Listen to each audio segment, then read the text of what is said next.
Salamlar, hər birinizi xoş gördük. Deməli, bu gün sizlə bir yerdə funksiya qrafiklər mövzusunun bölməsinin növbəti mövzusuna baxırıq. Deməli, baxdığımız mövzu tək və cüt funksiyalar, artan və azalan funksiyalar, dövrü funksiya qapını üstləmədən. Deməli, baxırıq birinciyə. Birincidə bütün ədəd oxunu azalan fx funksiyasının qiymətlərindən hansı ən kiçikdir? Əgər funksiya azalırsa, azalan. Bu nə bilir? Əgər funksiya azalırsa, deməli,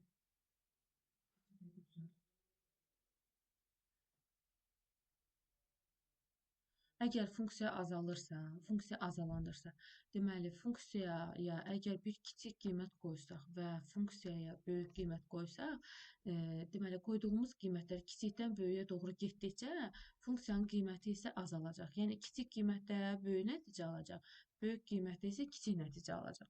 Əgər artandırsa, böyükdə böyük, kiçikdə kiçik alacaq. İndi bizdə də deyir ki, azalan funksiyadır. Hansı deyir ən kiçikdir? Azalan funksiyada, buradan da karandaş götürüm. Azalan funksiyada ən kiçik cavabın alınması üçün biz funksiyaya ən böyük qiymət qoymalıyıq.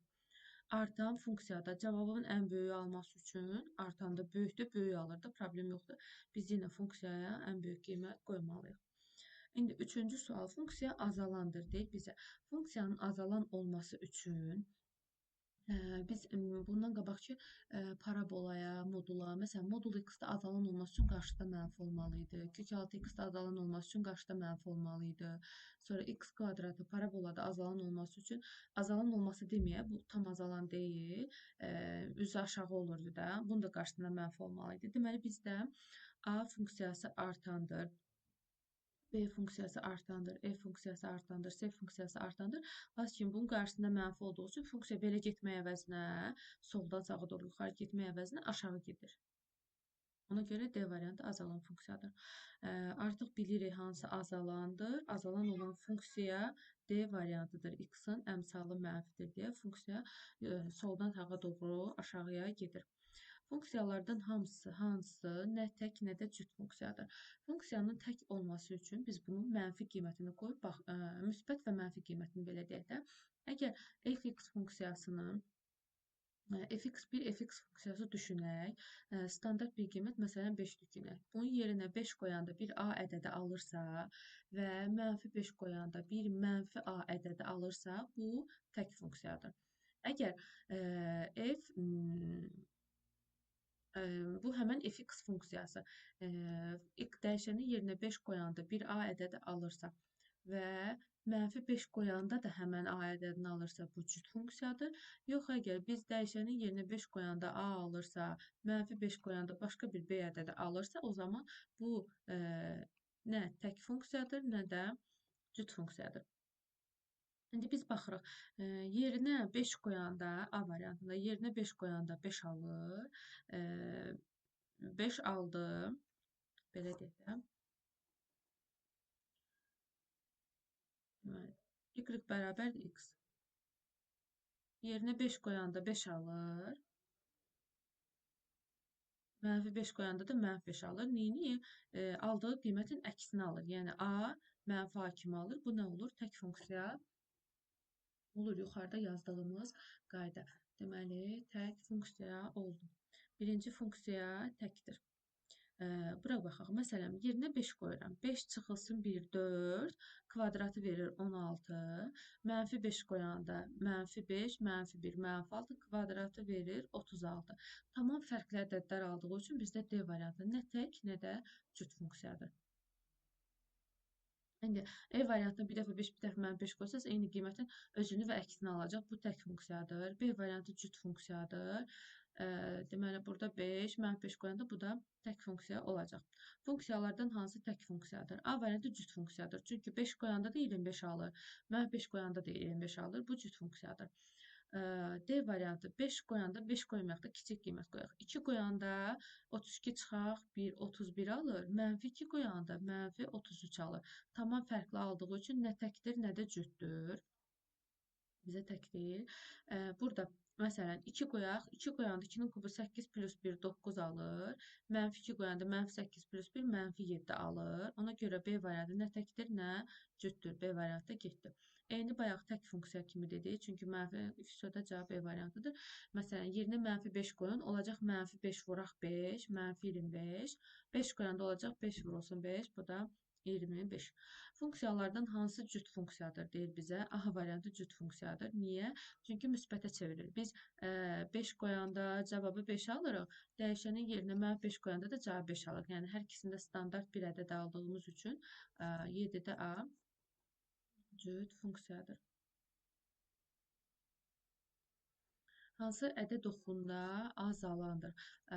Azalan funksiya, bax, diqqət elə. A variantı və E variantı. Bayaq mən dediyim qayda var idi ki, qarşısına mənfi olmalıdır. C artandır, B artandır, D də artandır. Deməli, D belə gedir də. Belə gedir. Mənfidə mənfi alır, müsbətdə mənfi alır. Hə, bu funksiya belə gedir. Bu kubun düsturudur. İndi mən baxıram ki, qarşısında mənfi olan demişdi ki, dəyişəni, bir dəyişənin kvadratdır, kubdur, nədir. Qarşısında mənfi olanda azalanmır. Amma məsələ burasındadır ki, burada A azalandır, E variantı bir hissədə azalandır, bir hissədə artandır. Niyə belədir? 0, 11. Deməli, biz bunun E variantının təpə nöqtəsini tapa bilirik. Kvadratik hissəni sıfıra çevirirdik. Kvadratik hissəni sıfıra çevirirdik. 0, 11. 0, 11. Bunun üstündə olur. Özü də mənfi olduğu üçün qollar olur aşağı. Deməli, bizdə parabolada sıfıra qədər hissə artır. Sonrasında sıfırdan aşağı olan hissə neynir? O da azalır. Yəni, funksiya həm bir hissədə artır, bir hissədə azalır. Ona görə E variantını biz bütün ədəd oxunda azalan götürə bilmərik. Bizdə bütün ədəd oxunda azalan funksiya budur. Deməli 0, 5. Burada 5-in üstündədir. Təpə nöqtəsi yenə kub olan hissəni sıfıra çevir 0, 5. Yəni bu 5-ə görə gedirdi. Proses neynir? Funksiya belə gedir. Bütün ədəd oxunda soldan sağa doğru azalır. İndi bütün ədəd oxunda artandır. Mənfi olanları burada atırıq. Çünki parabola varsa həm artan, həm azalandır. E variantı azalandır və baxırıq digərlərinə. Yenə bizdə paraboladır. Bax, B variantı paraboladır. Neynir? Belə artacaq, belə artacaq. Bu da getdi. Bizdə bu x üstü 4 çıxılsın 1 olduğu üçün x üstü 4 çıxılsın 1. Məsələn, gəl bunun qrafikini qurmağa çalışaq. Burada cavab A variantıdır bu arada. Niyə? Çünki gəlin A-nın qrafikini quraq. Kub olan hissəni sıfıra çevirirəm. 0, 5 olur nöqtə 5 və bu da neynir? Belə gedir. Soldan sağa doğru artır. Bütün ədəd oxunda artandır. A variantı. Yaxşı, bəs niyə C olmadı? Burada məsələn bir neçədən qiymət qoyaq. 0 qoyanda olacaq -1, -1. 1 qoyanda 1 qoyanda olacaq 0, bura 1. Ondan sonra -1 qoyanda qrafik qalxır, belə dağılır. Yuxarılarda haralardasa dağılmalıdır. -1 qoyanda da olacaq 0, -1. Sonra gəl 2 qoyaq. 2 üstü 4, 16 çıx 1. 2 qoyanda olacaq 15. -2 qoyanda olacaq. Hələ ki belə başlayır, sonra buralarda bir yerdən haralarsa gedir, nəsə bir şey olur. 4 çıxılsın 1, bu da bir hissədə azalandı, bir hissədə nədir? Artandır. Ona görə D variantı bütün ədəd oxununda artan deyil. Qrafikləri verilmiş funksiyalardan hansı tək funksiyadır? Tək funksiyadır.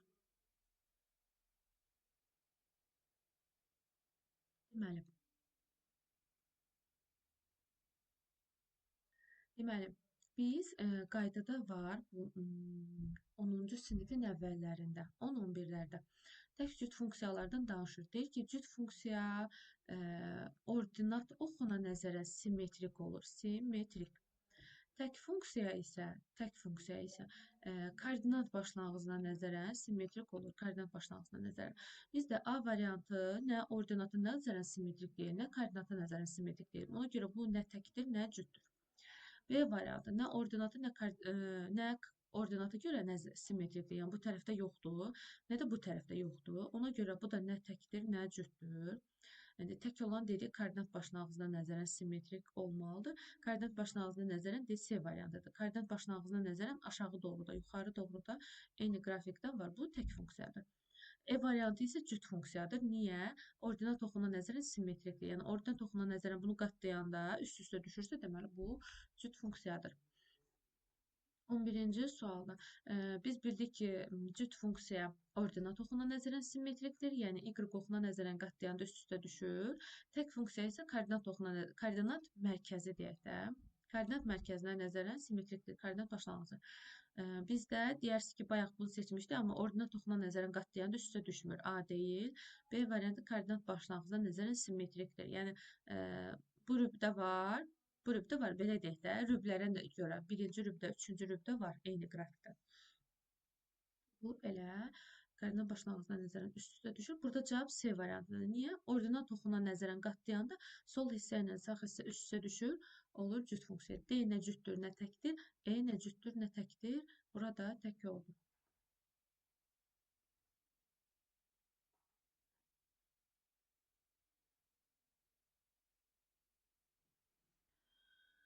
Deməli, artan. Dedi ki, əgər funksiya artandırsa, böyük qiymətində böyük olacaq, kiçik qiymətində kiçik olacaq. Artandırsa. İndi bizdən ən böyük qiyməti soruşsa, biz ən böyüyü qoymalıyıq. Bura 0,5-dir. Digəri 0,4-dür. Niyə onluq kəsr olaraq baxıram? Çünki onluq kəsr olaraq müqayisə daha yaxşıdır. Bura 2 tam nə qədəsədir? O birisi də 0,75-dir. Deməli, ən böyük qiymət B variantıdır ki, cavabda da böyüyü alsın.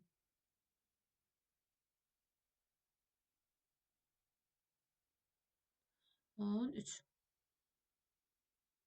13. Deməli, funksiya azalan olanda, bayaq dedik, azalan olanda böyük qiymətində kiçik cavab alır, kiçik qiymətində isə böyük cavab alır. Deməli, bizdə azalandır. Mən əgər böyük cavab almaq istəyirəmsə, nə etməliyəm? Kiçik qiyməti götürməliyəm. Bu 0,75-dir. O birisi 2,3-1-dir. Bu biri 1-dir. Bu birisi 0,5-dir. Bu birisi 0,2-dir. Mən kiçik qiymət götürməliyəm. Ən kiçik qiymət də C variantıdır. Hansı münasibət doğru deyil? X üstü 40 funksiyası, X üstü 40 funksiyası. Bunu qoyub yoxlamalıyıq da. Deyir, hansı münasibət doğru deyil? 3 üstü 40 ilə 0 üstü 40. Bu A variantı doğrudur. 2 üstü 40 ilə 3 üstü 40 C variantı doğrudur. Yəni 3 yerinə 3 qiymət qoyanda böyük cavab alacaq. Mənfi 2 qiyməti qoyanda müsbət cavab alır. 0-da da 0 alır, 1 alır. Mənfi 2 üstü 40 müsbətdə. Bu da böyük cavab alacaq. Mənfi 4, mənfi 2. Bu yanlışdır. Niyə? E variantı, D variantı yanlışdır. Doğru deyil. Mənfi 4 üstü 40, bir də 2 üstü 40. Mənfinin üstünə 40 müsbətdir. 4 üstü 40 və 2 üstü 40 hansında böyük alar? Bəli, 4 üstü 40 da alar. Ona görə cavab D variantı olmadı. B də doğrudur. Çünki bu mənfiləri zaten üstü cütdə aparır. İndi 39 olanı verib. Bu nədir? Tək funksiyadır. Deməli, mənfi 2 üstü 39 bizdə mənfi cavab verir. 1 üstü 39 bizdə müsbət cavab verir. Əslində sağ böyük olmalıdır. Bu yanlışdır. 5 üstü 39, mənfi 5 üstü 39, mənfi olan mənfi 5 üstü 39 mənfi cavab verir. 5 üstü 39 müsbət cavab verir. Bu da doğrudur. Bizdən elə doğrunu soruşdu. Doğru cavab olacaq C variantı. Bu cavab mənfi verir, bu cavab da mənfi verir. Amma bu məsələn mənfi 3-dür, bu da mənfi 2-dir. Hansı böyük olmalıdır? Mənfi 2 böyük olmalıydı. 4 üstü 39, bir də 0 üstü 39, 4 üstü 39 böyük olmalıydı. Bunda da cavab mənfi verir, bunda müsbət verir. Ona görə orada da sağ böyük olmalıydı. Cüt funksiyadır. 3 çıxılsın, 2x-in kvadratı çıxılsın. 4mx üstə gələk 4m. İndi bizdə funksiyanın cüt funksiya olması üçün bizdə sadəcə bu kvadratik hissə qalmalıdır. Niyə sadəcə bu kvadratik hissə qalmalıdır? Məncə biz bunu hətta açıb baxmalıyıq ki, daha doğru olsun. Gəlin açaq baxaq. Çünki açıb baxsaq daha dəqiq olar. İkisinin hasilində x olanda var, açılanda. Təklik yarada bilir bu. 3-ün kvadratı 9 çıxılsın. İkisinin hasili 6x, 2-yə vuranda 10, 2x. Sonra kvadratı 4x-in kvadratı çıxılsın 4mx üstə gələk 4m. Düzürəm, yazıram 4 Deməli 4x-in kvadratı. Sonra çıxılsın 12x, çıxılsın 4mx, x, sonra plus 4m plus 9. Bu belə. İndi mən baxıram. Məndə cüt olan hissə buradır. Şərtdə də deyir ki, cüt olsun. Təklik yaradan hissə buradır. Buradır.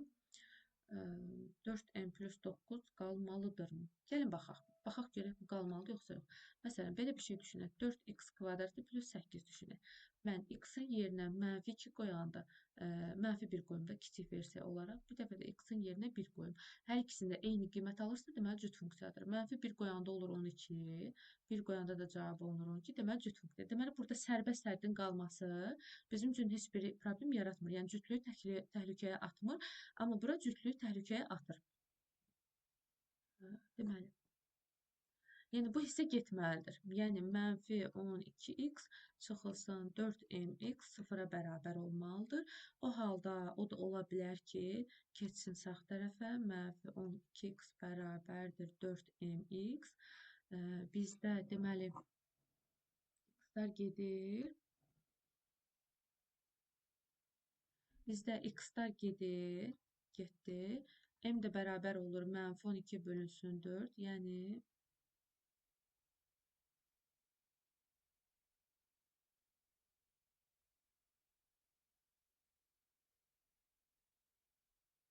m bərabər oldu mənfi 3-ə. Deməli, m mənfi 3 olsa funksiya öz cütlüyündə qalır.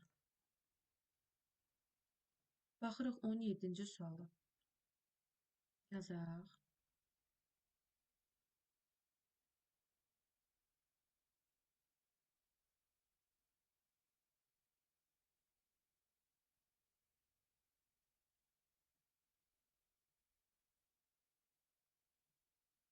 Deməli, 17-ci sualda burada bizdə funksiyanın cüt olmasını istəyir. Funksiyanın cüt olması üçün mən birinci funksiyanı sadələşdirməliyəm ki, görüm burada nə var. Deməli,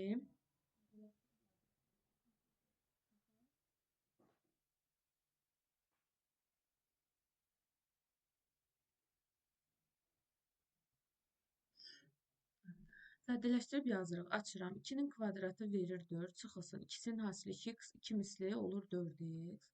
4x, sonra x-in kvadratı. Sonra çıxılsın mx, üstə gələ 3m. X-in kvadratı qalır. Sonra dərəcəsi azalana doğru düzürəm. Mx, üstə gələ 3m, üstə gələ 4.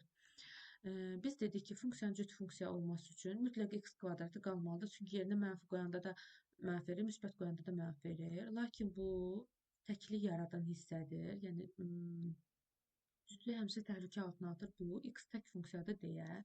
Yaxşı, 3n plus 4 bizə sərbəst hədd problem yaradırmı? Yoxlayaq. Düşünək ki, funksiya x kvadratı plus 4-dür. Biz x-in yerinə bir dəfə mənfi 1 qoyaq, bir dəfə 1 qoyaq. Əgər hər ikisində eyni qiymət alırıqsa cüt olur, yəni cütlük təhlükəyə atmır. Verir mənə 1 üstü kvadratı, müsbət 1, 4 ilə toplayanda 5, 1-in kvadratı, bu da 5. İkisi də eyni qiymət verir. Deməli, bu bizə problem yaratmır. 3n plus 4 qala bilər. Mən nə etməliyəm? Mənfi 4x çıxılsın mx-i mütləq buradan yox eləməliyəm. Mənfi 4x bərabərdir. Mx sağa keçir olur müsbət mx. X-lər getdi. M bərabər olur. Mənfi 4-ə. Deməli, m mənfi 4 olmalıdır ki, funksiya öz cütlüyünü saxlaya bilsin. Funksiyası tək funksiyadır. Deməli, yazıram. A çıxılsın 3, A çıxılsın 3, x-in kubu. Üstə gələ modulda A çıxılsın 3, x-in kvadratı.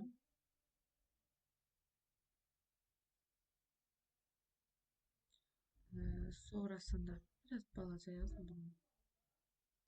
Deməli, modulda A çıxılsın x-in kubu. Üstə gələk. Sonra modulda A-dır. Çıxılsın 3, x-in kvadratı. Belə olmalıydı. Sonra plus ax plus a plus 3. Deməli, məndə funksiya tək olmalıdır. Funksiyanın tək olması üçün burada a çıxılsın 3x kubu qalmalıdır. Sonra bir də ax qalmalıdır. Yəni bunlardan hər hansı biri qalmalıdır ki, məndə funksiya tək funksiya olsun. Əlavətən, məndə Bu qırmızı gördüyünüz hissə getməlidir. Niyə getməlidir? Mavi deyək də. Mavi hissə getməlidir. Çünki x kvadrat cüt funksiyadır. Biz cüt funksiyanı buradan atmalıyıq. Yəni modul a çıxılsın 3 bərabərdir 0 olmalıdır. Modul a bərabərdir 3 olmalıdır. A ya 3-dür ya -3-dür. Bura getdi. Yəni a-nın qiyməti bizdə ya 3-dür, ya da -3-dür. Digər halda, indi görək, bu təklif bizdə getməlidir, yoxsa qalmalıdır? Yəni, sərbəst getməlidir, yoxsa qalmalıdır? Məsələn, çox sadə bir versiyaya baxaq. Yazaq, x plus 5.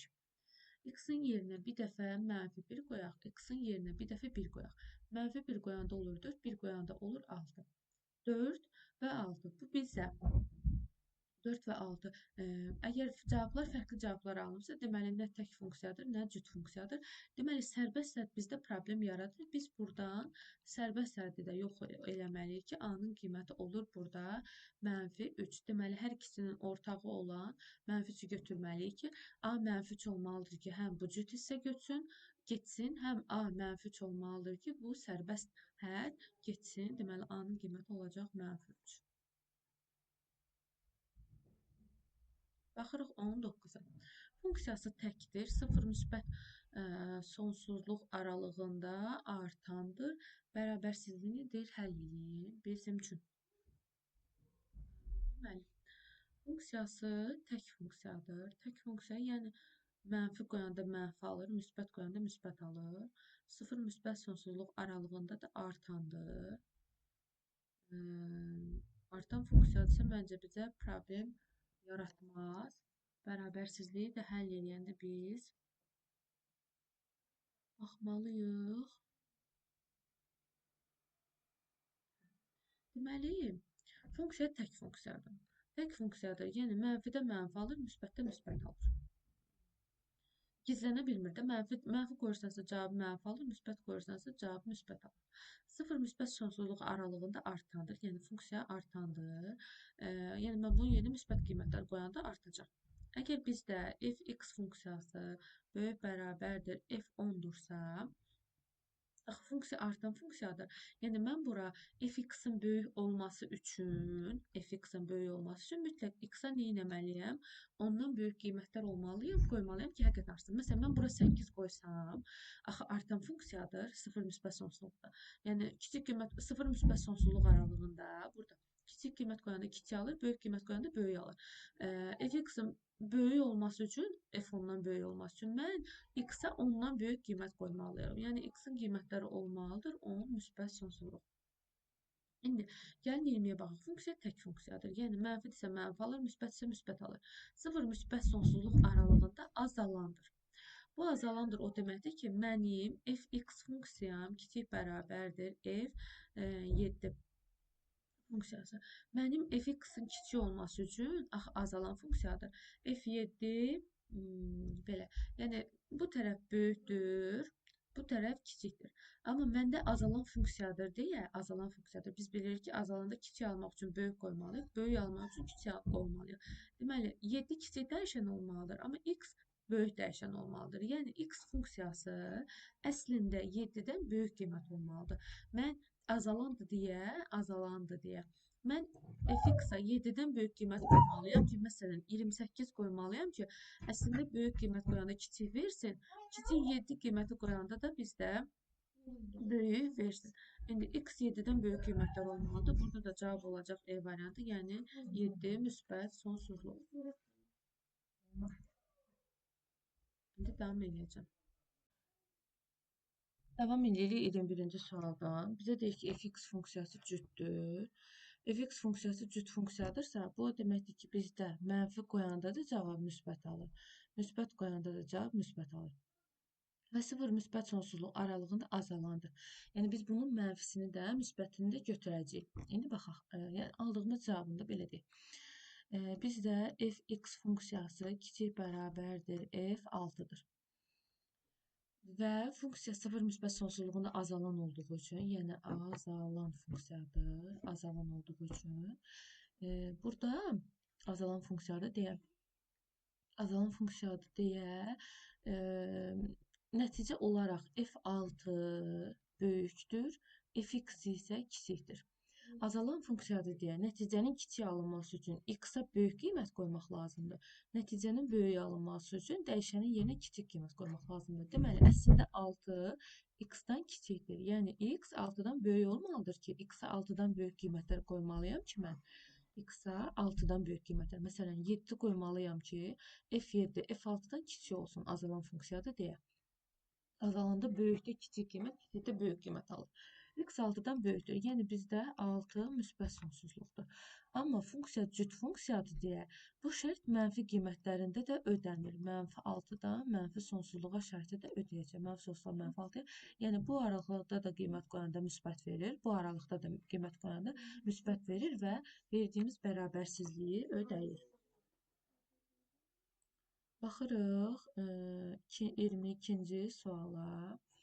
Bizə deyir ki, funksiya cüt funksiyadır. Yəni biz bunun mənfisini də müsbətini də götürəcəyik.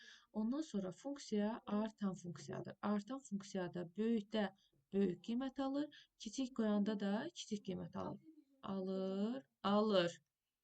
Və bizdə f(x) funksiyası böyük bərabərdir f(8) funksiyasından. Yəni f(x)-in nəticəsi yerinə x qoyanda, yerinə 8 qoyandakından böyükdür.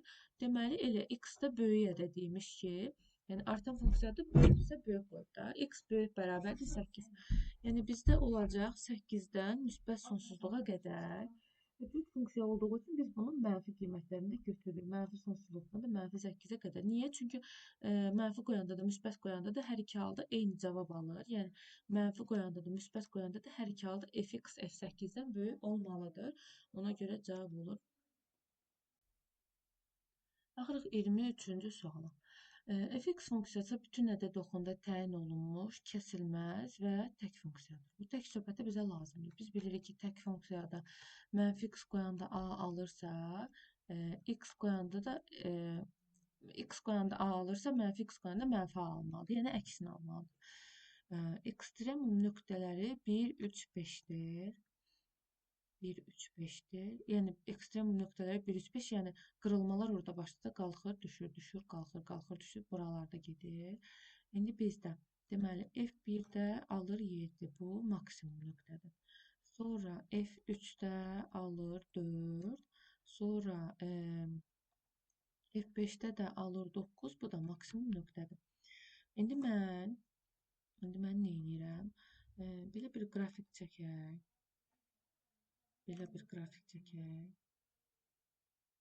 Bura x, bura y.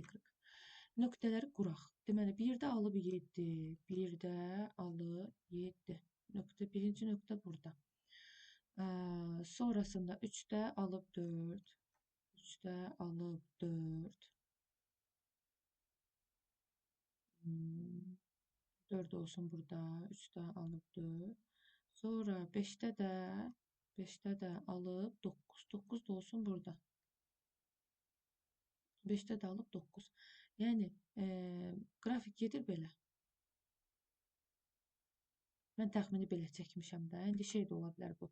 Düz xəttlərlə də ola bilər. Belə də ola bilər. Düz xəttlərlə olmaz. Adətən bu dalğavari olur bu tipli funksiyalarda. İndi bizə deyir ki, 0-dan 6-ya qədər olan hissədədir. Bu 0-dan 6-ya qədər olan hissədə qrafik belə oynayır. İndi bizə deyir ki, mənfi 6-dan 6-ya qədər olan hissədə qrafikin deyir oynamasını tap. Mənfi 6-dan 6-ya qədər olan hissədə.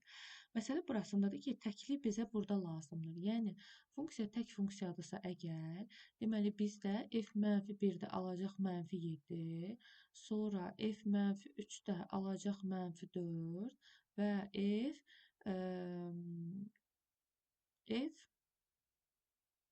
mənfi 5-də də alacaq mənfi 9. Əgər 7-də maksimum, 9-da maksimumdursa, onda bu həmin nöqtələrin əksində də tipətip minimum olmalıdır bizdə. Qrafik çəkməsək də bizə bəsdir. Deməli, f-7-də minimumdur, f-9-da minimumdur. Bizdə minimum qiymətləri soruşur da.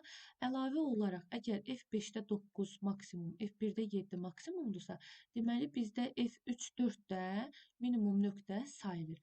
İndi bizə deyir ki, minimum qiymətlərin cəmini, yəni 4-ün minimum qiymətlərin cəmini, yəni 4-ün, ondan sonra mənfi 7-ni və mənfi 9-un cəmini bizdən soruşur. 4-ün 4-ün, sonra -7-ni və -9-un cəmini. O da bərabər olur -12-yə, doğru cavab olur A variantı. 24-cü suala. 24-cü sualda bu tipli suallarda tək funksiya söhbət edirsə, bizə vurub açmağı tövsiyə eləyirəm. Yəni yazıb ki, Px üstə gəlir 1. Burada da yazıb 2x üstə gəlir 2, üstə gəlir 4. Tək funksiyada sadəcə x qalmalıdır, x-in kubu qalmalıdır.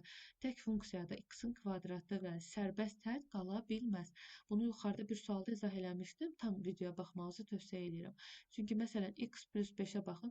Mən yerinə -1 qoyanda alır 4, yerinə 1 qoyanda alır 6. Fərqli-fərqli qiymətlər aldığı üçün bu təklikdən çıxır. Ona görə sərbəst funksiya, sərbəst hədd, SH, sərbəst hədd funksiyanı, tək funksiyanı təklikdən çıxaran bir şeydir, belə deyək. Vurub açıram. Px-i vururam 2x-a, eləyir 2px üstə gələr. Px-i vururam q-yə, olur pqx. 2px-in kvadrat edir bu. Sonra px-i vururam 4-ə, olur 4px üstə gəlir. 1-i 2x-a vururam, olur 2x. 1-i q-yə vururam, olur q. 1-i 4-ə vururam, olur 4.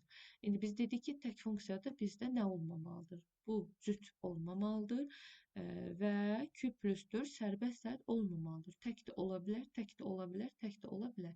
Deməli, bizdə 2p bərabərdir 0-a, p bərabərdir 0 olmalıdır.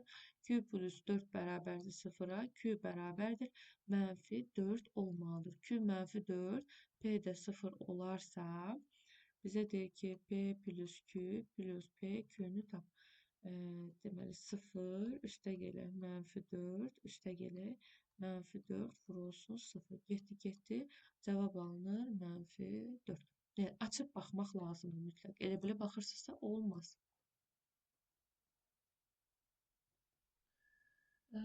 Tək funksiyadır. Ümumiyyətlə, tək funksiyalar mütləq 0-da 0 alırlar. Niyə? Çünki əvvəldə də demişdik ki, tək funksiya koordinat başlanğıcına nəzərən simmetrikdir. Həmişə 0 almırlar. Yəni, koordinat başlanğıcına nəzərən simmetrikdir. Hə, adətən ala bilirlər 0. İndi baxaq.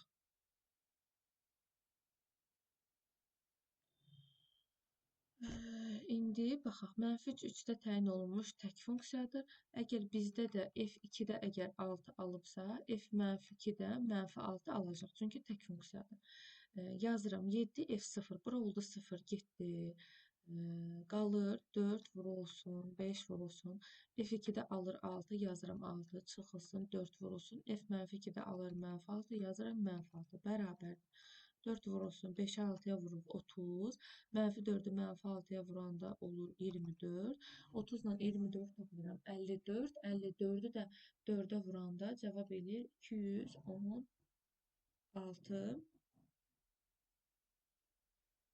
216.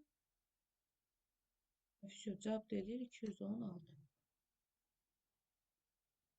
İndi fx funksiyası -4-4-də təyin olunmuş tək funksiyadır. Əgər tək funksiyadırsa, bizdə f0 0-dır. Çünki koordinat başlanğıcına nəzərən simmetrikdir. Həm də müəyyən aralıqda burada verir. İndi bizdə əgər f3 5-dirsə, o zaman tək funksiyadır deyə -3-də -5 olmalıdır. Bu qaydadır. Eyni qiymətin əksini alır. Əlavədən, deməli, f0-da 0-dır. Bura getdi. Qalır 5 vurulsun, 3 vurulsun. F3-də alır 5, çıxılsın, 2 vurulsun. F-3-də də alır -5. 5 vurulsun, 3-ü 5-ə vururam 15. -2-ni 5-ə vuranda 10. 15 ilə 10 toplayıram 25. 5-ə də vuranda bərabər olur 125-ə. Baxırıq 27-ci suala. Funksiyası cütdür. Funksiyanın cüt olması üçün mütləq təklik yaradan funksiyalar x-dir, x kubudur. Bunlar getməlidir, təklik yaradan. Sərbəst hədd problem yaratmır. Niyə? X kvadrat üstə gəlir 6-ya baxın, 6 sərbəst həddir. -1 qoyanda da 7 alır, 1 qoyanda da cavab 7 alır. Eyni qiymət alır deyə sərbəst hədd qala bilər, problem yaratmır. Ona görə bizdə funksiyada bura getməlidir. A qala bilər, ax kvadratı qala bilər. A-3 bərabərdir 0 olmalıdır. A da 3 olmalıdır ki, funksiya cütlüyündə qalsın. İndi bizə sözlərində deyir ki, funksiyası tək funksiyadır. Ax kubu qalmalıdır ki, tək olsun. Ax qalmalıdır ki, tək olsun. Problem yaratmır. Lakin cüt olan a-4 x-in kvadratı getməlidir. Yəni a-4 olmalıdır 0, a da bərabər olmalıdır 4 ki, funksiya tək qalsın. Əsas dövrü 6-dır funksiyanın. Əgər əsas dövrü funksiyanın 6-dırsa, özü də cüt funksiyadırsa, indi gəlin addım-addım izah edəcəm sizə. F mənfi 14 üstəgələ F mənfi 21 bərabərdir. Sonra F mənfi 45 çıxılsın F mənfi 50. Əgər bizdə funksiya cüt funksiyadırsa, birinci cütlüyünə baxırıq. Cüt funksiyası f mənfi 14-də nə alırsa, f 14-də də eyni qiymət alacaq.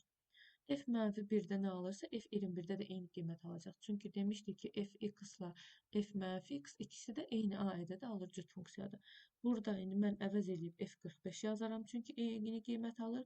Burada da əvəz edib f 50 yazaram ki, eyni qiymət alır. İndi bizdə dövrü 6 olması o deməkdir ki, biz bundan istədiyimiz qədər 6-nı atarıq.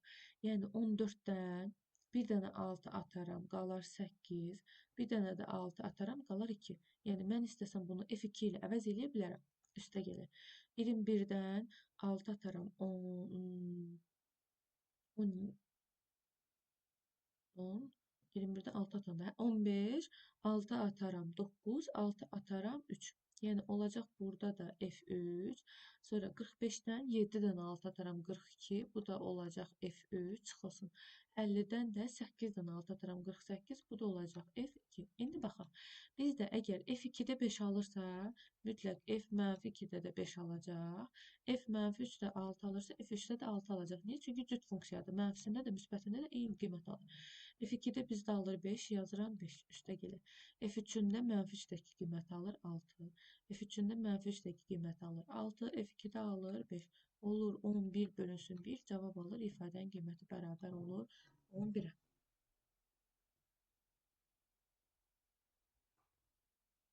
Baxırıq 30-cu sual. Ümumiyyətlə bu tipli suallarda çətinlik çəkirsinizsə, mən tövsiyə edirəm ki, siz şey deyəsiniz. 29-un izahına bir də baxasınız, sonra oturub onu işləyəsiniz. Deməli, funksiya məndə tək funksiyadır. Tək funksiyadırsa mən bunu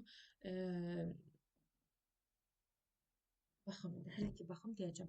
Tək funksiyadırsa bu, əgər f x-da a alırsa, f mənfi x-da mənfi a alır. Yəni f x-da aldığı qiyməti mənfi x-da aldığı qiymətin əksidir. Ya da mənfi x-da nə alırsa, bu f x-da aldığının qiymətin əksidir. Yəni mənfisini bu çölə çıxarda bilir tək funksiyada. İndi biz F23-ü saxlayıram. Sonra F15-i saxlayıram. F30-u saxlayıram. Sonrasında F58-i saxlayıram. Bu F-36 mənfisini verirəm çölə. Olur F36. Belə yazmaq sizin üçün daha rahat olur. Sonra yenə kəsik xətti çəkirəm, baxıram. Dövrü 7-dir. F23-dən mən 3 dənə 7 ataram, qalar F2. Üstə gəlir. F15-dən 2 dənə 7 ataram, qalar F1. Dövrü budur da, təkrarlanır, eyni qiymət alır. F30-dan da 3 dənə, 4 dənə 7 ataram, 28, qalar F2. F58-dən 8-ə 7-yə 56, 8 dənə 7 ataram, qalır F2, çıxılsın. F36-dan da 5-ə 7, 35, burada qalır F1. İndi qiymətlərin yerinə qoyuram, F1-də alır 7, F2-də alır 9. F2-də alır 9, F1-də alır 7, F2-də alır 9, F2-də alır 9, F1-də alır 7. 9-dan 7 çıxıram ki, 9-u 7-yə vuram 63, üstünə də 9 gəlirəm 72. Cavab alınır 36. Funksiya artandır. Funksiyanın artan olması üçün dedik ki, x kubudur, x-dır, sonra kök 6-dır, moduldur, modul funksiyasıdır. Bunların artan olması üçün mütləq qarşısındakı işarə müsbət olmalıdır. Və bizdə azı artandırsa, bura müsbət olmalıdır. Yəni 9 çıxılsın k-nın kvadratı böyük bərabərdir 0 olmalıdır. K kvadratı keçir sağa olur, k-nın kvadratı kiçik bərabərdir 9. Ya da bunu belə yazmaq olar. Kökləri mənfi 3, 3-dür. Deməli, bizdə olmalıdır mənfi 3 ilə 3 arasında. Bizə deyir ki, neçə tam qiymətində. İndi biz görək ki, bu mənfi 3, 3 daxildir. Məncə burada mənfi 3, 3 daxil olmur. Niyə daxil olmur? Çünki mən bura mənfi 3 qoysam, mənfi 3-ün kvadratı 9, funksiya çevrilir 0-a. Əgər funksiya 0-dırsa, yəni burada yerləşirsə, bunun artanlığından, azalanlığından söhbət gedə bilməz. Ona görə burada mənfi 3, 3 daxil olmur. Sadəcə kiçik olur, sadəcə böyük olur, sadəcə böyük olur. Olur mənfi 2, mənfi 1, 0, 1 və 2 neçə tam qiymətində? Bəli, 5 tam qiymətində. Baxırıq 32-ci suala. 32-ci sualda. Neçə tam qiymətində funksiya artandır? Funksiyanın artan olması üçün qarşısındakı ədəd mütləq böyük bərabərdir 0 olmalıdır. Bura bərabəri niyə yazılmır? Böyükdür 0. Çünki əgər bu ifadə 0-a çevrilsə, 0 vur x-in kubu 0, biz 0 olan bir funksiyadan, yəni bu 0-dır da, biz bunun artma azalmasından danışa bilməliyik. Ona görə daxil olmur. Sadəcə böyükdür 0 olur. Bayaqki misalda da gördük. 31-in izahına bir də baxın. Olur k-nın kvadratı kiçikdir 16. K kvadratını keçirdim bu tərəfə. Mənfi 4, 4 olur. Mənfi 4 ilə 4 arasındakı qiymətə. Yəni mənfi 3, mənfi 2, mənfi 1, 0, 1, 2 nə olur? 7. Bir də 3. 7 tam qiymətində funksiya artanır. Fx cüt funksiyadır. Fx cüt funksiyadır. Gx tək funksiyadır. Bunu alt-alta mən toplayım, sonra baxaram. Toplayıram. F-A üstə gələ, F mənfi A üstə gələ. Sonra F mənfi B üstə gələ, F-B üstə gələ. Sonra G-A üstə gələ, G mənfi A bərabərdir. Bunu da toplayanda 12 ilə 8, 20. Baxıram. Fx cüt funksiyadır. Fx cüt funksiya o deməkdir ki, F-A-da nə alırsa, F mənfi A-da da eyni qiymət alacaq. Yəni, mən mənfi A-nın yerinə istəsəm F-A yaza bilərəm. Üstə gələk. Fx yenə cüt funksiyadır. F mənfi B-də nə alırsa, F B-də də həmən qiyməti alacaq. Ona görə elə FB yazıram. Lakin burada G A-da aldığı qiyməti G mənfi A-da əksinə alacaq. Bunlar bir-birinin əksi qiymət alır. Bunlar gedirlər bərabərdir 20-yə. Hə, burada çıxma imiş bu. Mən bunu çıxma yazmalıydım. Bura çıxma yazmalıydım. Burada çıxma olmalıydı. Eyni qiymət alır mənfi B ilə B-də. Lakin çıxanda bunlar islah olunur. Olur 2 dənə FA bərabərdir 20. FA bərabərdir 10-a. FA bərabər oldu 10-a.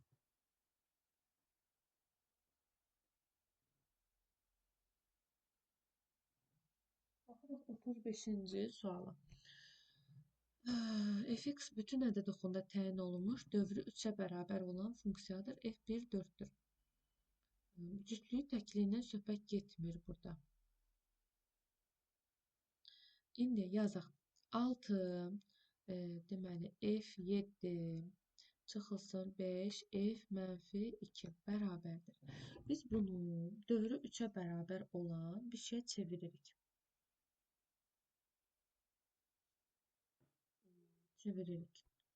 Yəni necə yazırıq? Yazırıq 6 vurulsun F. 7-ni 3 vurulsun 2.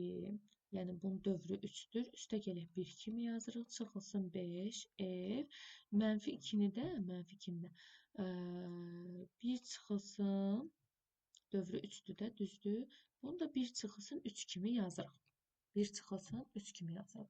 1 çıxılsın 3 kimi yazanda təkliyin cütlüyünü bilmirəm deyə mən burada heç nə eləyə bilmirəm də. Əlimdən bir şey gəlmir. Sadəcə dövr üçlərə ayıra bilirəm. Dövr üçlərə ayırandan sonra bunun dövr üçü gedir. Bunda dövr üçü budur. Dövr üçü gedir.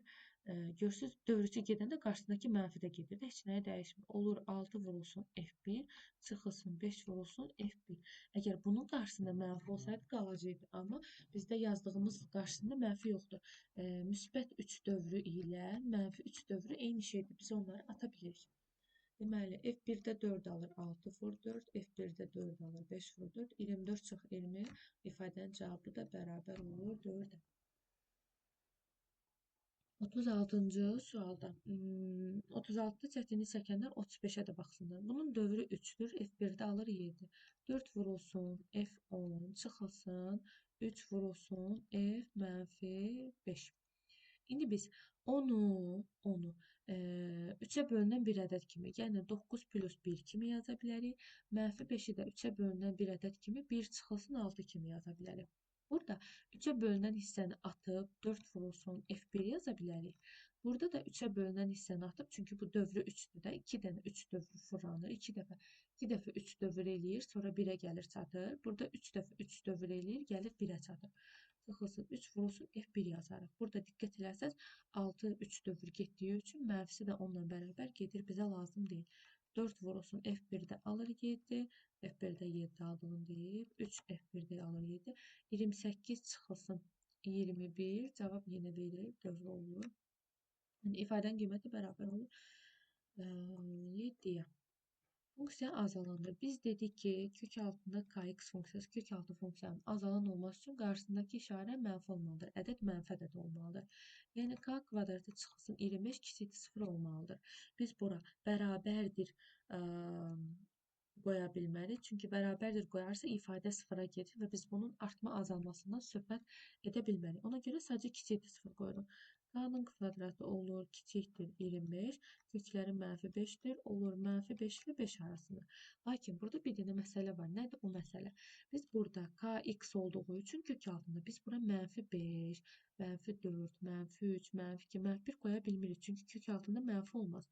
Ona görə bu ifadənin əslində qiyməti axı burada k sıfırdan böyük olmalıdır x-ə görə. Bu ifadənin qiyməti yəni müsbət olmalıdır deyə də. Bu ifadənin qiyməti olacaq 0-dan 5-ə qədər. Neçə qiymət olacaq? 1, 2, 3, 4. 4 natural qiymətində bizdə ifadə azalan olur. Baxırıq 38-ci sual. 38-ci sual.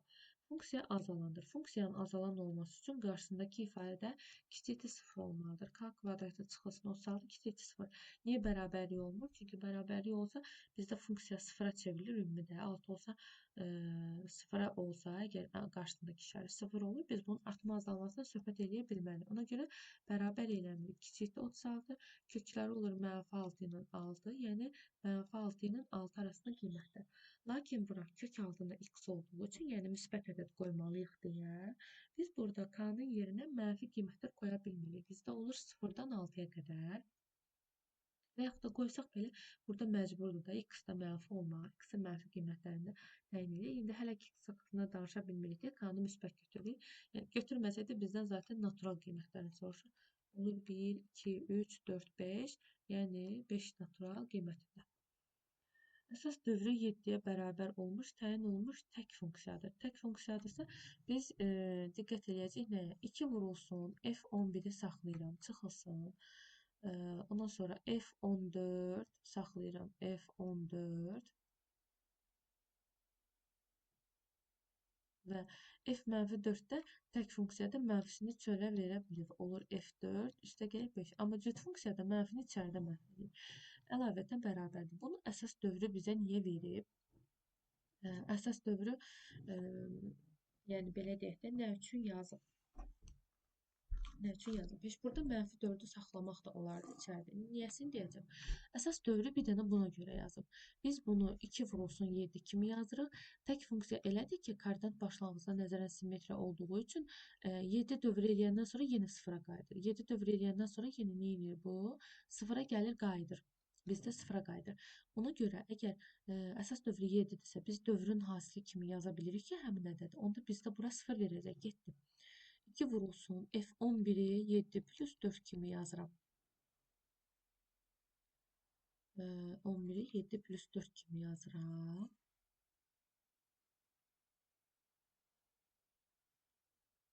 Əsas dövrü 7-dir. 7 plus 4 kimi yazıram. Hətta bunu 14 minus 3 kimi də yazmaq olar.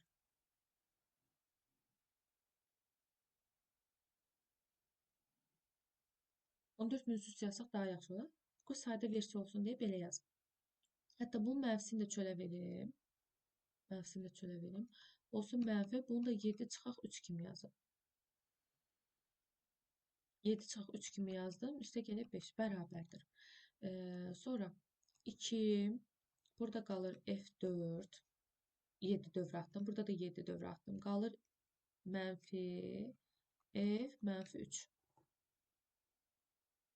F mənfi 3 plus 5. Sonra bərabərdir. Əgər biz 11-ə 14 çıxaq 3 yazsaydıq daha rahat gedəcəkdik cavaba. Sadəcə mən saxlamadım da yazdım. 2 mənfini saxlayıram. F mənfi 3.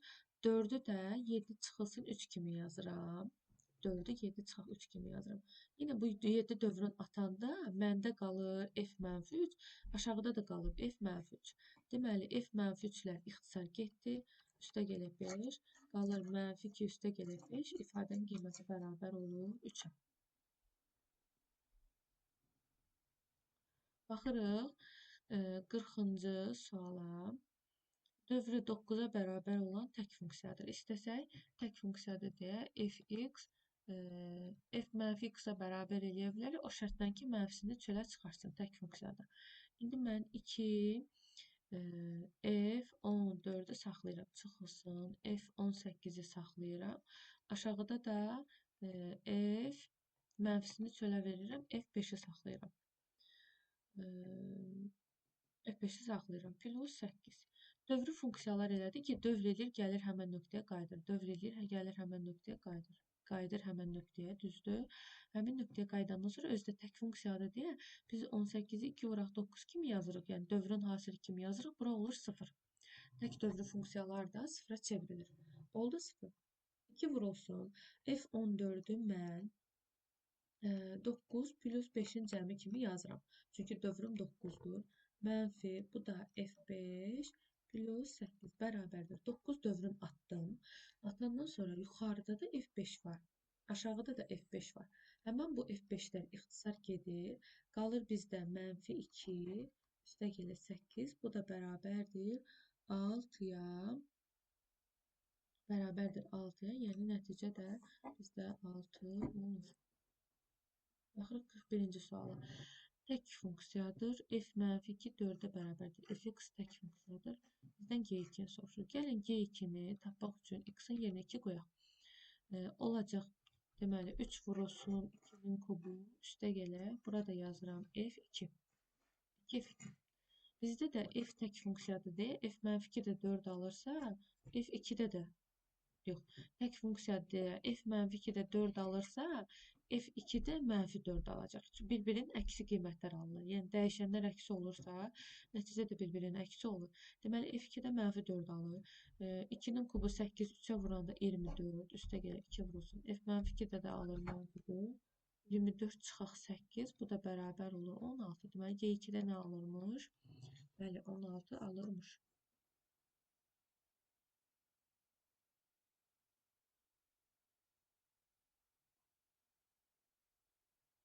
42. Funksiyası üçün uyğunluğu müəyyən edin. A mənfi 3 olanda. Deməli, yazıram fx bərabərdir. A kvadratı çıxılsın 9. X üstə gəlir A kvadratı üstə gəlir 2A çıxılsın 8. X plus A plus 4. Tövsiyə edirəm ki, elə götürək yerinə qoyaq. Nə olacaq ki, görək. Mənfi 3 qoyanda mənfi 3-ün kvadratı 9 çıxaq 9. Bura çevrilir 0-a. Mənfi 3 qoyanda deməli 9 çıxaq 6 çıxaq 8 9 çıxaq 6 3 çıxaq 8 olur mənfi 11x üstə gəlib 1 mənfi 3 qoyanda. Mənfi 11x plus 1 bu funksiya deməli nə tək funksiyadır, nə cüt funksiyadır. Yaxşı. Nə tək funksiyadır, nə cüt funksiyadır. Niyə? Çünki deyir ki, bizə sərbəst sərt öyrənmişdik ki, sərbəst sərt təklikdən uzaqlaşdırır və x-in əmsalı mənfi olduğu üçün funksiya azalan funksiyadır. Ona görə birinci olur D. Yəni, neyinir? Azalana çevrilir.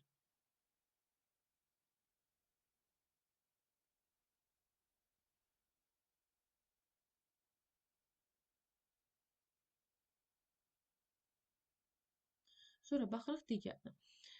Mən yerinə mənfi 4 qoyuram. Olur mənfi 4, bu x-in kvadratıdır. Olur mənfi 4, 16 çıxaq 9, 7 x-in kvadratı. Mənfi 4 qoyanda 16 çıxaq 8 çıxaq 8. Bura gedir bu dəfə 0-a. Mənfi 4 qoyanda burada gedir 0-a. Qalır 7x kvadrat nə olur? Bəli, cüt funksiya olur. A variantı düz gəlir. Plus əlavə olaraq artan artan funksiya olmur. Bunu düz demədim. Artan funksiya niyə olmur? Çünki demişdik ki, x kvadratı bütün ədəd oxunda artan deyil də. Yəni bu x kvadratı funksiyası belə gedir. Bir hissədə azalır, bir hissədə artır. Ona görə bizdə olur azalan funksiya. İndi sonra x bərabərdir 0 düz xətti qrafikin simmetriya oxudur. Bu parabola belə gedir. X bərabərdir 0. X bərabər 0, yəni bu simmetriya oxudu mu? Yox, simmetriya oxu deyil, ed olunur. Yerinə 3 qoysam. 3 qoyanda artan olmadı, hə budur. 3 qoyanda bura gedir 0-a, getdi. 3 qoyanda 9 plus 6, 15 çıxaq 8 olur 7x üstə gələk 7x plus 7. 7x plus 7 artan funksiyadır. B variantı. Tək funksiya deyil, cüt funksiya da deyil.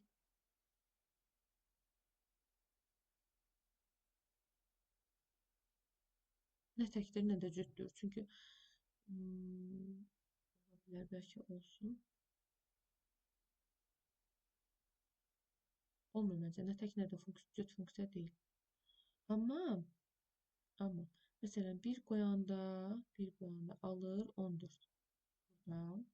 Sonra mənfi 1 qoyanda x-in yerinə mənfi 1 qoyanda cavab alır 0. Funksiya belə keçir. Buradan keçir. X bərabərdir 0 düz xəttdir. Bunu simmetriya oxu, bu da dissimmetriya oxu deyil. Belə bu qədər. Burada 43 tipli suallarda təpə nöqtəsini tapmaq çox asandır. Təpə nöqtəsini necə tapırıq? Deməli, təpə nöqtəsini gəlin hər birinin qrafikini quraq. 1, 2, 3-ün də qrafik olsun burada. Tək-tək çəkək. Burada çəkək. X, Y. Peki, deməli, kvadratik hissə sıfıra getməlidir. Nə vaxt sıfıra gedir? Mənfi 3. Sıfıra getdi, cavab nə alır? Mənfi 2. Deməli, bunun təpə nöqtəsi mənfi 3. X-i mənfi 3, Y-i mənfi 2-dir. Təpə nöqtəsi budur. Özü də işarəsi, qarşısındakı işarə müsbət olduğu üçün funksiya olur. Qolları yuxarı. Təpə nöqtəsi mənfi 3, mənfi 2-dir. Birinci elə olur A variantı.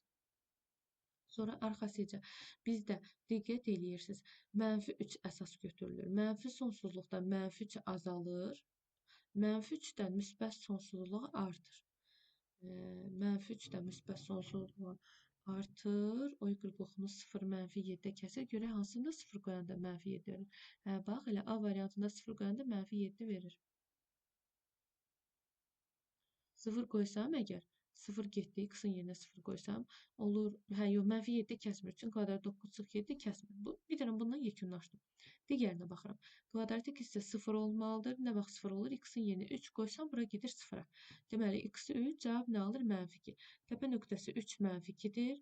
Birincidə D variantı. Deməli, təpə nöqtəsi x-i 3, Y-i də mənfi 2-dir. Təpə nöqtəsi budur. Özü də müsbət olduğu üçün qarşısındakı işarə qolları olur yuxarı. İndi bizə diqqət edin. Bizə əsas olan x-in qiymətidir. Mənfi sonsuzluqda mənfi 3 azalır. Yoxdur elə bir şey. 3-dən müsbət sonsuzluğa artır. 3-dən müsbət sonsuzluğa artır. İkinciyə uyğun olacaq B variantı. 0 qoyanda mənfi 7 alırmı? Burada da 0 qoyanda mənfi 7 alınır. Baxırıq növbətinə. 3 qoysam kvadratik hissə olur 0. Cavab nə alır? Bəs 2 alır. Deməli, təpə nöqtəsi x-i 3, y-i 2. Təpə nöqtəsi budur. 3, 2 təpə nöqtəsi yoxdur. Özü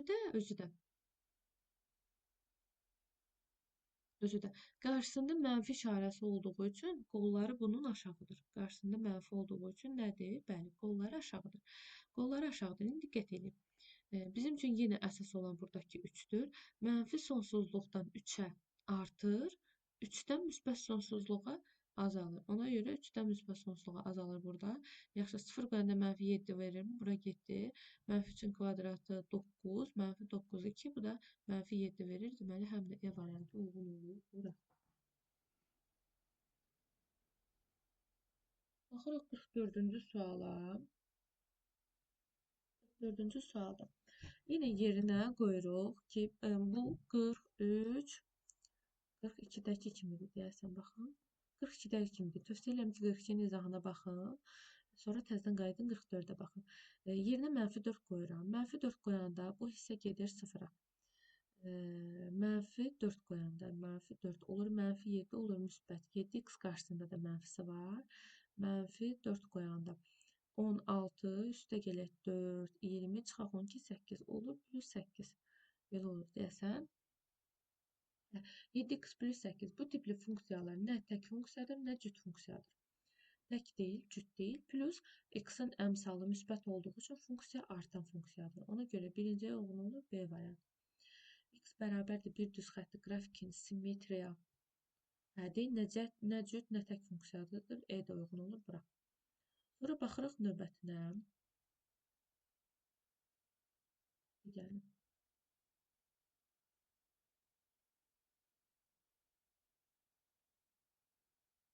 Deməli, burada bir dəfə yerinə 3 qoyuram. 9-un kvadratı, 3-ün kvadratı 9 çıx 16 olur, -7 x-in kvadratı. Sonra yerinə bura 3 qoyuram, gedir sıfıra. Burada 3 qoyanda 9 çıxaq 3, 6 çıxaq 12 olur, -6. İndi bu funksiya təpə nöqtəsi 0, -6-dır. Çünki kvadratik hissə 0 olmalıdır. 0, -6. Təpə nöqtəsi buradadır. Özü də qarşısındakı işarə mənfi olduğu üçün nədir? Qollar aşağıdır. Yəni biz buna nə artan, nə də azalan funksiya deyə bilmərik.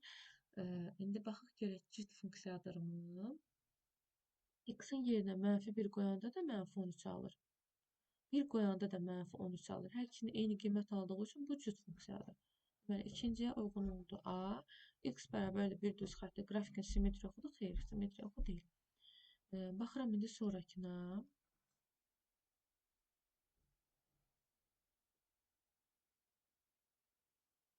E, 4 qoyuram yerinə. Bura gedir sıfıra.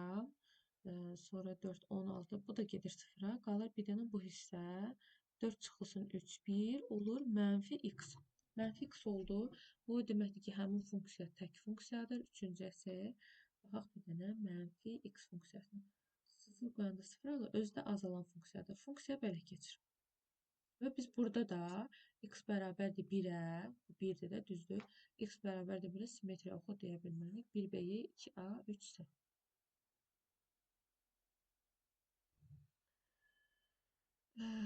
İndi burada biz artma-azalma aralıqlarını tapmaq üçün, artma-azalma aralığını tapmaq üçün mütləq təpə nöqtəsinin apsisini tapmalıyıq. -b bölünsün 2a-nı tapmalıyıq. Birinci. İndi tapaq. Mənfi, b-si -8-dir, -8, 2, a-sı 2-dir. Olur 8 bölünsün 4 bərabər 2. Bunun a-sı 2-dir, b-si -8-dir. Oldu 2. Özü də x-in kvadratı müsbət olduğu üçün funksiya belədir.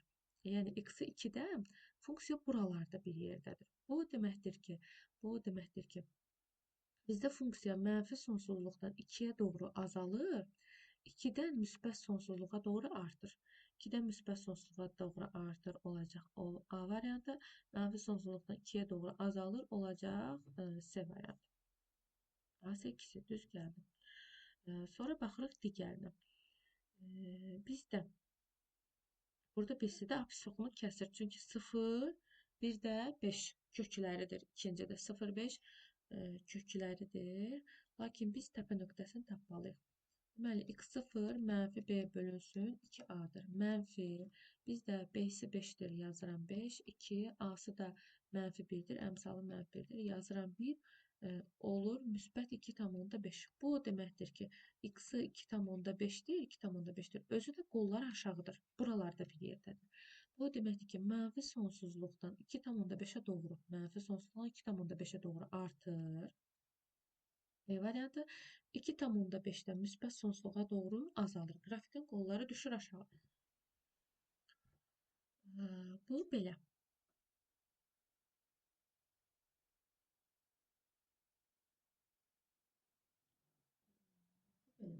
Sonra digərinə baxaq. Deməli, bizdə x-i tapmaq lazımdır. X-in kvadratı çıxılsın 3. Deməli, bu belədir də. Üstə gələk 0x çıxılsın 3. Yine mən x0-ı tapmaq üçün mənfi b bölə 2a-nı yazmalıyım. Mənfi b-si 0-dır. Bura olur 0, 2 a-sı 1-dir. Cavab alınır 0. Deməli, təpə nöqtəsinin apsisi 0-dır. Özü də müsbət olduğu üçün funksiyanın qolları yuxarıdır. Burada da 0-dan keçir. Yəni, mənfi sonsuzluqdan 0-a doğru azalır, qrafik düşür.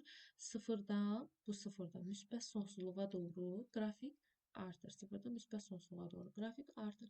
Deməli, 2-də kökləri var deyə apsis oxunu kəsir. Yəni, o x oxunu kəsir. 3-də kökləri var deyə 0-a bərabərləşir köklərini tapasınız. Burada da apsis oxunu kəsir. Lakin birincidə kökləri yoxdur. Apsis oxunu kəsmir. Ona görə burada D variantı. Bir dənə yenə də baxaq. Gəlir. Bəlkə var köklər. Nəsə bilirəm. İkincidə 3-də dəqiq var. 0 -5-dir. O birisində də kökdə 3 ilə mənfi. Köklə 3 ilə mənfi kökdə 3-dür. Köklər. 2x kvadratı çıxılsın 8x üstə gələk 1. D bərabərdir. B kvadratı 64 çıxılsın 4. A, S. 64 çıxılsın 4 olur 60. Kökdə 60. Qalsın. 8 çıxılsın bir dəfə kökdə 60 bölünsün. İndi bu hardan nətər tapa bilərik? Bunun apsisini tapdım 2. Düzdür. Ən yaxşı halda diskriminantdan məşğul olmayın. Yerinə 2 qoyun. 8 çıxılsın 16, üstə gələk 1. Bunun apsisi 2-dir. Yaxşı, bəs ordinatı nədir? Ordinatı da mənfi 7-dir. Mənfi 7. Kökləri, təpə nöqtəsi budur. Özdə müsbət olduğu üçün qolları yuxarı. Qolları yuxarıdırsa, haralardasa bir yerdə də görürsünüz, o x oxunu kəsir. Ona görə bunun kökləri var. Yəni, D variantı heç birinə aid deyil. Az qalıbdır. Heç birinə aid deyil. 4 sual. Baxırıq 46-cı suala. 46-da. Yenə hər birində x0-ı tapmalısınız. x0, yəni mənfi b bölünsün 2a-nı tapmaq lazımdır. Buna nəzərən gedir bizdə. Buna nəzərən qrafiki təyin edə bilir. Yəni təpə nöqtəsini tapmalısınız da. Bizə də şey lazımdır, apsis lazımdır. Mənfi, bunun b-si mənfi 2-dir, 2a-sı 1-dir. B-si mənfi 2-dir, a-sı 1-dir. Bərabərdir, olur 2 bölünsün 2, olur 1. Bu deməkdir ki, bunun apsisi 1-dir. Yəni, qrafik buralarda bir yerdə yerləşir. Özü də qolları yuxarı, müsbətli qolları yuxarıdır. Məsələn, qrafik belədir. Bu deməkdir ki, bizdə mənfi sonsuzluqdan 1-ə doğru qrafik azalır, neynir, düşür. 1-dən müsbət sonsuzluğa doğru qrafik neynir, artır. Mənfi sonsuzluqdan 1-ə doğru azalır. B variantı. 1-dən müsbət sonsuzluğa artır. A variantı. Digərinə baxırıq. Mənfi x kvadratı çıxılsın. x0. x0 bərabərdir. Mənfi b bölünsün 2a.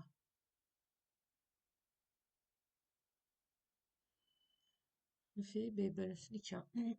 Kvadratik funksiya deyə bu b variantı heç birində ola bilməz. Yəni, bütün ədəd oxunda artır, bütün ədəd oxunda azalır. Ola bilməz. Mənfi b bizdə 2-dir. 2, a da bizdə mənfi 1-dir. Buradan görürsə mənfi 1-dir. Bərabərdir. Mənfi 2, mənfi 2-yə böləndə olur 1. Yenə bizdə 1-in üstündə dayanır. Yəni, buralarda bir yerdə dayanır da belə. Y-ını tapmamışam, bilmirəm haradadır. Lakin mənfi olduğu üçün qollar aşağıdır. Belə bir şeydir. Bu deməkdir ki, mənfi sonsuzluqdan 1-ə doğru qrafik artır. 1-dən müsbət sonsuzluğa doğru qrafik neynir? Azalır. Düşür aşağı. Azalır. Mənfi sonsuzluqdan 1-ə doğru artır. 1-dən müsbət sonsuzluğa doğru azalır. 1-dən müsbət sonsuzluğa da azalır. Olur E variantı. Digərini tapmağa çalışaq. Deməli, burada da mənfi B bölünsün 2A, mənfi. B bizdə mənfi 4-dür. 2, A da bizdə 1-dir.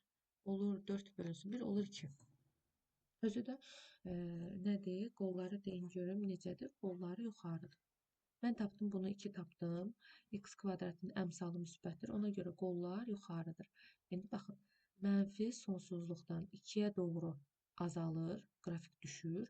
2-dən müsbət sonsuzluğa doğru artır, qrafik qalxır.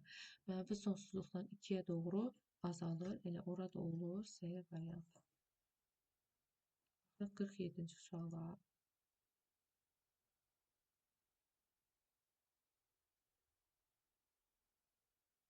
Deməli, birinci kvadratik funksiyadır, sıfırda sıfır ala bilir. Birinci funksiya tək cütlüklə bağlıdır burada, düzdür? Tək cütlüklə bağlıdır. Birinciyə baxırıq. E variantı x kubu funksiyasının qrafiki şəklindədir. Bu E variantı düzdür. Müsbət verəndə müsbət alır, mənfi verəndə mənfi alır. Baxın, 2-nin kubu 8, mənfi 2-nin kubu 8. E variantı ikinciyə uyğundur. Bu belə. Tək funksiyadır. Bəli, tək funksiyadır. Çünki koordinat başlanğıcına nəzərən simmetrikdir.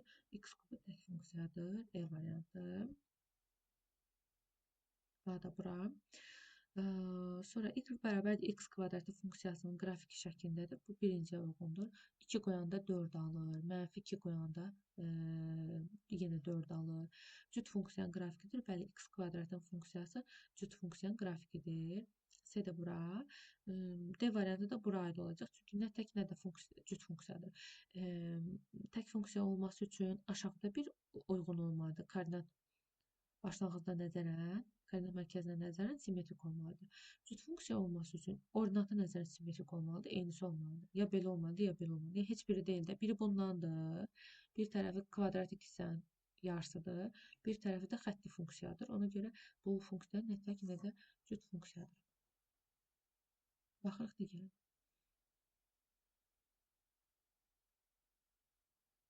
Deməli, burada modul x funksiyasının qrafikidir, A variantıdır. Modul x funksiyasının qrafikidir. 1 qoyanda da 1 alır, mənfi 1 qoyanda da 1 alır. Modul x funksiyası cüt funksiyadır. Bəli, cüt funksiyadır. Çünki mənfi, bax, 1 qoydumuşam da 1 alır. Hər ikisində eyni qiymət alır. Cüt funksiyada belə idi də. X-da A alırdısa, mənfi X-da da A alırdı. Eyni qiymət alır. Sonra, deməli, birinci funksiya 1 bölünsün x tərs funksiyanın qrafikidir. Bəli, E variantı tərsdir. Tərs qiymətlər alır. Qiymət böyüdükcə funksiya neyinir? Qiymət neyinir? Azalır tərs funksiyada. Tək funksiyanın qrafiki ola bilər. Bəli, tək funksiyanın qrafiki ola bilər. Niyə? Çünki koordinat başlanğıcına nəzərən bizdə simmetrik funksiyadır. 48-də.